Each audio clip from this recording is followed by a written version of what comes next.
All right, Pete Iorizzo is the columnist and the sports editor for the Times-Union. He's on our program every Monday morning reacting to his column, and the column this weekend is very timely. Sunday he wrote, Mets fans line up to see Mike Piazza. We know it was Hall of Fame induction ceremony weekend. Good morning, Pete. How are you? Good morning, guys. How's it going? We're doing great. Yeah. I have a question about that sales story. Now, did he cut up all the jerseys, or was it just his jersey? That was the thing I was unclear about. The ones that he had access to, the ones that were out.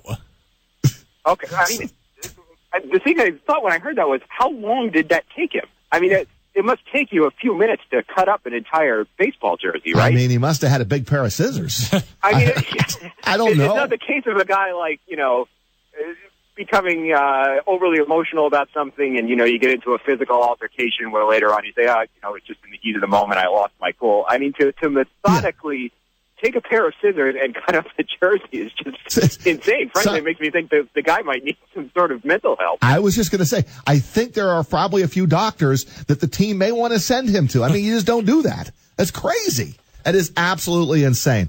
You were my producer extraordinaire, Brady Farkas, big Mariner fan, was not going to miss Ken Griffey Jr. He was in the house. You were in the house. You've been there before for induction ceremony weekend. I have. It's been a while. How about your overall thoughts on Griffey Jr. And Mike Piazza going in and the atmosphere in Cooperstown yesterday?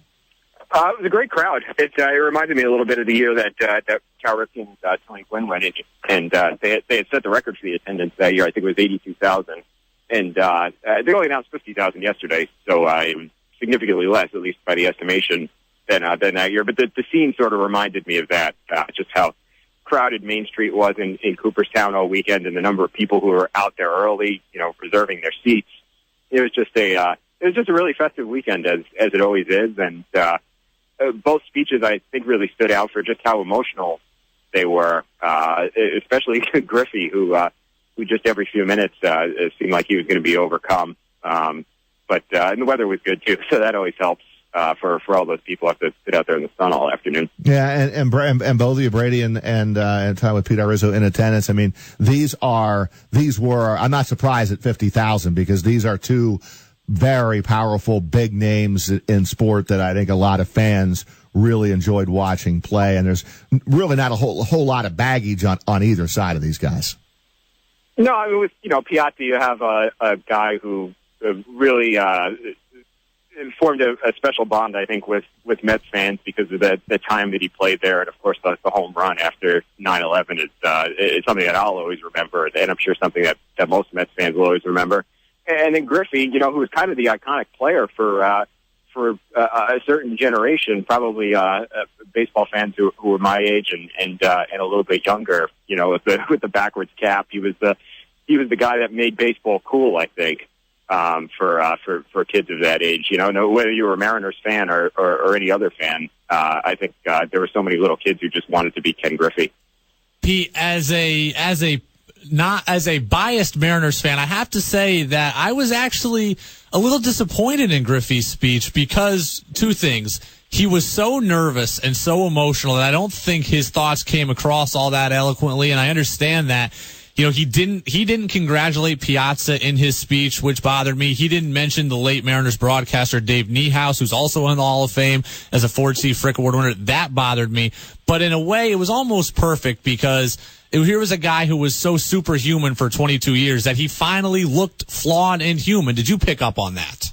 Yeah, I hadn't thought of it in exactly that context, but I think that's really an excellent point. You're right. He was so emotional at times that I think it almost distracted a little bit from the point he was trying to make at times because you were just focusing on how difficult a time he was having just getting it out. He also had a tough act to follow there. He was the second of the two speakers, and I thought Piazza's speech was just outstanding. And it seemed like talking to folks out there yesterday, the people who had been there year after year who were saying that Piazza's speech really stood out as one that anybody who was there yesterday and people who hear the speeches year after year, they'll remember that one. So he did have a tough act to follow there, too. We're talking with Pete Iorizzo. He is the columnist and the sports editor for the Times-Union, and with us every Monday morning reacting to his column. And it was pro Mets, right, Pete, yesterday with Piazza because of the New York connection. And then I read your column, and I didn't realize. I knew he was the 62nd round pick, 62nd round of the MLB draft, which is way down there. But what I didn't realize until I read your column is that he actually quit playing baseball for a little while. Yeah, it was about 2 days, actually. He was telling the story over the weekend.